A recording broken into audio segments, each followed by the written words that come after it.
Hello students, क्या हाल चाल है? बढ़िया, गुड। लास्ट में बच्चों हम लोग पढ़ रहे थे फंक्शन ऑफ लार्ज इंटेस्टाइन के बारे में, और सीकम का फंक्शन मैंने पढ़ लिया था, खासकर हायर बुक्स के हिसाब से, क्योंकि तुम्हारी एनसीईआरटी में बच्चों लार्ज इंटेस्टाइन का कोई फंक्शन ज्यादा नहीं लिखा हुआ है। There are no significant digestive activities in large intestine, absorption of water, minerals, certain drugs and secretion of mucus for lubricating stool and easy passage, इतना ही लिखा हुआ है। लेकिन बच्चों डिटेल बच्चों मैंने कल पढ़ाना शुरू किया था, जो खासकर हायर कंपटीशन क्वेश्चन पूछे गए हैं, तो सीकम का फंक्शन हम लोगों ने पढ़ लिया था। आज हमें कोलन का फंक्शन पढ़ना है। कोलन बच्चों हमारे शरीर में बहुत सारे फंक्शन परफॉर्म करता है, बहुत सारे फंक्शन परफॉर्म करता है। जैसे वन बाय वन ये बच्चों पानी का एब्जॉर्प्शन करता है विद द हेल्प ऑफ हॉस्ट्रा, हॉस्ट्रा की सहायता से एब्जॉर्प्शन ऑफ वाटर। दूसरा फंक्शन ये है बच्चों, बहुत सारे माइक्रो ऑर्गेनिज्म, कोलन में पाए जाने वाले बहुत सारे माइक्रो ऑर्गेनिजम्स, उसमें बैक्टीरिया भी हैं एंड प्रोटोजोआ भी हैं। Bacteria like Escherichia coli, protozoa like Entamoeba coli, ये सब मिलकर के बच्चों अनडाइजेस्टेड एंड अनएब्जॉर्ब फूड को स्टूल या फीसीज में कन्वर्ट कर देते हैं। चूंकि माइक्रो ऑर्गेनिज्म बच्चों अनडाइजेस्टेड फूड को स्टूल में कन्वर्ट करते हैं, इसीलिए अगर कोई पर्सन एंटीबायोटिक दवाई जरूरत से ज्यादा या लॉन्ग पीरियड के लिए लेता है तो बहुत सारे माइक्रो ऑर्गेनिजम्स की डेथ हो जाती है या वो एंटीबायोटिक से किल कर दिए जाते हैं। इसीलिए अनडाइजेस्टेड फूड स्टूल में ठीक से कन्वर्ट नहीं हो पाता। इसीलिए कई बार बच्चों अनडाइजेस्टेड स्टूल ही बॉडी से बाहर पास आउट होता है, तब उसे बच्चों मेडिसिनल डिसेंट्री कहते हैं। क्या कहते हैं? Medicinal dysentery. तो दूसरा फंक्शन था बच्चों अनडाइजेस्टेड फूड को स्टूल में कन्वर्ट करना with the help of micro organism. और अगर कोई पर्सन एंटीबायोटिक लॉन्ग समय तक लेता है तो मेडिसिनल डिसेंट्री होने के चांसेस होते हैं। बच्चों कोलन में पाए जाने वाले बहुत सारे बैक्टीरिया बहुत सारा काम करते हैं। ध्यान रहे, कोलन में पाए जाने वाले बैक्टीरिया बहुत सारा काम करते हैं, यानी कोलन कम बैक्टीरिया ज्यादा फंक्शन परफॉर्म करते हैं। जैसे बैक्टीरिया की सहायता से बच्चों कोलन में ट्रांसएमिनेशन, डीएमिनेशन एंड डीकार्बोक्सिलेशन होता है। ट्रांसएमिनेशन एंड डीएमिनेशन से अमोनिया बनती है एंड डीकार्बोक्सिलेशन से बच्चों कार्बन डाइऑक्साइड का फॉर्मेशन होता है। लेकिन ये सारे काम बैक्टीरिया करते हैं। नेक्स्ट फंक्शन है बच्चों फिल्ट्रेशन ऑफ हैवी मेटल्स। हमारा कोलन बहुत सारे हैवी मेटल्स को ब्लड से फिल्टर कराने में हेल्प करता है, स्टूल से बॉडी से बाहर पास आउट हो जाते हैं। जैसे लेड, मरकरी, कैडमियम, क्रोमियम, यानी filtration of heavy metal colon perform करता है, बहुत इंपॉर्टेंट फंक्शन। यही काम बच्चों हमारी किडनी भी करती है। किडनी ब्लड से फिल्टर करती है और ये स्टूल से बॉडी से बाहर फिल्टर कर देता है। इसीलिए बच्चों कोलन को second kidney of the body कहा जाता है। यह क्वेश्चन आपके यहां नीट में पूछा जा चुका है, नीट मतलब एम्स में। तो नेक्स्ट फंक्शन क्या था बच्चों? Filtration of heavy metals like lead, mercury, cadmium, chromium. Similar function की वजह से कोलन को second kidney of the body कहा जाता है, क्योंकि किडनी भी हैवी मेटल का फिल्ट्रेशन करती है। बच्चों कोलन के अंदर पाए जाने वाले बैक्टीरिया कुछ विटामिन की सिंथेसिस करते हैं। भाई क्वेश्चन भी तुम्हारे नीट पे कई बार पूछा गया है, synthesis of some vitamin with the help of bacteria. कौन कौन से विटामिन बच्चों? B1, B2, biotin, folic acid and vitamin K. ज्यादातर विटामिन बी ग्रुप के विटामिन हैं, लेकिन अगर B1, B2, biotin, folic acid and vitamin K में से कभी एक चूज करना पड़ जाए तो सबसे ज्यादा बच्चों फोलिक एसिड बनता है। फोलिक एसिड भी एक विटामिन बी ग्रुप का पार्ट होता है। यानी synthesis of vitamin with the help of bacteria. ध्यान रहे, बैक्टीरिया अगर ना हो तो ये विटामिन की सिंथेसिस नहीं होगी।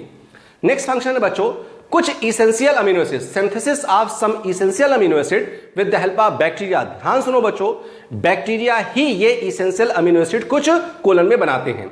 इसेंशियल अमीनो एसिड जनरली बच्चों हमारी बॉडी में नहीं बनते। इसेंशियल अमीनो एसिड डेफिनेशन यही है कि those amino acid which are not synthesised in our body taken from outside. तो यहां पर अगर बैक्टीरिया ना होते तो ये अमीनो एसिड नहीं बनते। कौन कौन से अमीनो एसिड बच्चों बनते हैं? Leucine, isoleucine, lysine, methionine, threonine. ये ऐसे इसेंशियल अमीनो एसिड हैं जो हमारे कोलन में बैक्टीरिया की सहायता से बनते हैं। ध्यान रखना, बैक्टीरिया की सहायता से, यानी कोलन ऐसे नहीं बनाता, अगर बैक्टीरिया नहीं होते तो नहीं बनते। तो ये सब अदर फंक्शन है बच्चों कोलन के। एक बार फिर से रिकॉल करो बच्चों, मैंने सब यहां लिखा है। Absorption of water with the help of haustra, conversion of undigested food into stool या faeces by bacterial action and protozoa. कौन से बैक्टीरिया? Escherichia coli. कौन सा? Protozoa, Entamoeba coli. और अगर लॉन्ग पीरियड से कोई एंटीबायोटिक लेता है तो ये सब किल हो सकते हैं, इसलिए मेडिसिनल डिसेंट्री होने का चांस होता है। Transamination, deamination and decarboxylation by bacteria. Transamination, deamination से अमोनिया बनती है और डीकार्बोक्सिलेशन बच्चों कार्बन डाइऑक्साइड का फॉर्मेशन होता है। Filtration of heavy metals, heavy metals का filtration like lead, mercury, cadmium, chromium, ये काम हमारी किडनी भी करती है, इसलिए कोलन को second kidney of the body भी कहा जाता है। Synthesis of some vitamins by bacteria, B1, B2, biotin, folic acid and vitamin K. Folic acid सबसे ज्यादा। Synthesis of some essential amino acid by bacteria, leucine, isoleucine, lysine, methionine, threonine, ये सब important amino acid है बच्चों। Generally नहीं बनते लेकिन bacteria के हमारे कोलन में सिंथेसाइज हो जाते हैं। इसमें बच्चों मेथियोनिन में सल्फर पाया जाता है और थ्रियोनिन में मिथाइल ग्रुप पाया जाता है। तो जहां जहां सल्फर की आवश्यकता पड़ती है बच्चों मेथियोनिन दे सकता है, जहां जहां मिथाइल ग्रुप की आवश्यकता पड़ती है वहां वहां methyl group threonine amino acid दे सकता है। इसका जिक्र बच्चों तुम्हारी एनसीईआरटी में बायोमोलिक्यूल्स में दिया गया है, लेकिन हमारा पढ़ाने तरीका ऐसा है कि कुछ बातें तुम्हें ऐसी पता चल जाए आसानी से जिससे बहुत आसानी से याद हो सके।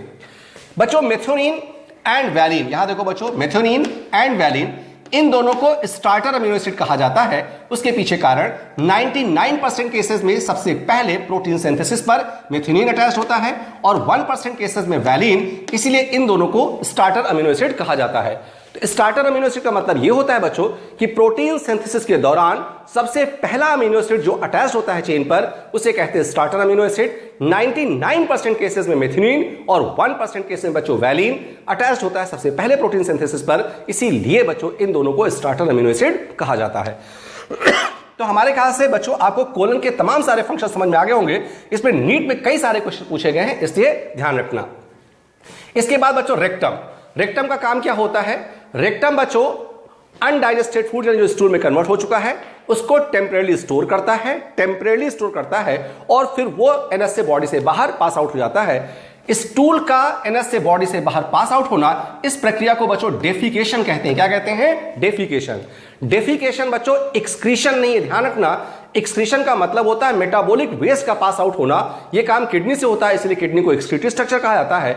लेकिन डेफिकेशन में बच्चों केवल अनडाइजेस्टेड फूड जो स्टूल में कन्वर्ट हो चुका है वो पास आउट होता है, इस प्रक्रिया को डेफिकेशन कहा जाता है। इसके अलावा रेक्टम की दीवारों से कुछ वाटर, थोड़ा सा वाटर भी एब्जॉर्ब होते हुए देखा गया है। तो तुम्हारी नीट में या तुम्हारी एनसीईआरटी में बच्चों एक लाइन लिखी गई है कि जो डेफिकेशन होता है यानी स्टूल का बॉडी से बाहर पास आउट होना, defecation is a voluntary process. ध्यान रखना, वॉलंटरी यानी आपको पता चलता है स्टूल पास होने जा रहा है, it is a voluntary process and neural reflexes से होता है, यानी नर्वस रिफ्लेक्सेस से होता है और बाद में इसको कैरीड आउट करता है मस्कुलर कॉन्ट्रैक्शन यानी पेरिस्टल्सिस। जो रेक्टम की दीवारों में पेरिस्टल्सिस या कॉन्ट्रैक्शन से पेरिस्टाल्टिक वेव पैदा होती है उससे स्टूल पास आउट होता है। तो तुम्हारी एनसीईआरटी बच्चों की लाइन लिखी हुई है कि defecation is a voluntary process initiated by neural reflexes and carried out by muscular contraction। Clear? तो लार्ज इंटेस्टाइन के तीनों के डिटेल फंक्शन बच्चों सीकम, कोलन, रेक्टम आपको समझ में आ गया होगा। ये बच्चों एम से क्वेश्चन था। ड्यूरिंग डाइजेशन, जब डाइजेशन प्रक्रिया होती है तो बहुत सारे टॉक्सिक सब जहरीले पदार्थ भी हमारे शरीर में बनते हैं, हमारी एलिमेंट्री कैनाल बनते हैं और वो जाकर लीवर में डिटॉक्सिफाइड होते हैं। लेकिन कौन कौन सबसे बच्चों, ये एम सा क्वेश्चन था। Indole, skatole, cresol, phenol, prussic acid, alcohol etcetera, ये सारे टॉक्सिक सब्सटेंस बच्चों हमारे एलिमेंट्री कैनाल के अंदर डाइजेशन की प्रक्रिया के दौरान बनते हैं। कुछ इसमें से जाकर के डिटॉक्सिफाइड होते हैं लीवर। लीवर बहुत सारे काम करता है बच्चों, मैं आगे डिस्कस करूंगा। इसमें से इंडोल, स्केटोल एंड क्रीसॉल ये बच्चों पेट में गैसेस बनाते हैं जिसकी वजह से फ्लैचुलेंस के दौरान स्मेल पैदा होती है। ये क्वेश्चन एम में पूछा गया था कि कौन से ऐसे केमिकल है जो गैसेस बनाते हैं और बैड स्मेल पैदा करते हैं फ्लैचुलेंस में, वो है इंडोल, स्केटोल एंड क्रीसॉल। क्लियर बच्चों? अभी हम लोगों ने पढ़ा कि कोलन बहुत सारे हैवी मेटल का फिल्ट्रेशन करता है। इन मेटल्स की का अमाउंट अगर हमारे शरीर में बढ़ जाता है तो बहुत सारी पॉइजनिंग हो सकती है, बहुत सारी परेशानियां हो सकती हैं। इसमें से बच्चों लेड पॉइजनिंग से स्किन एंड रेस्पिरेटरी प्रॉब्लम होती है। मरकरी पॉइजनिंग से मिनीमाटा डिसीज इन जापान देखा गया है बच्चों, अभी मैं बताता हूं उसके बारे में। कैडमियम पॉइजनिंग से होने वाली बीमारी इटाई डिसीज जैसे आउच डिसीज भी जापान में कहते हैं। और क्रोमियम पॉइजनिंग बच्चों बहुत ही कैंसर कॉजिंग कार्सिनोजेनिक होती है।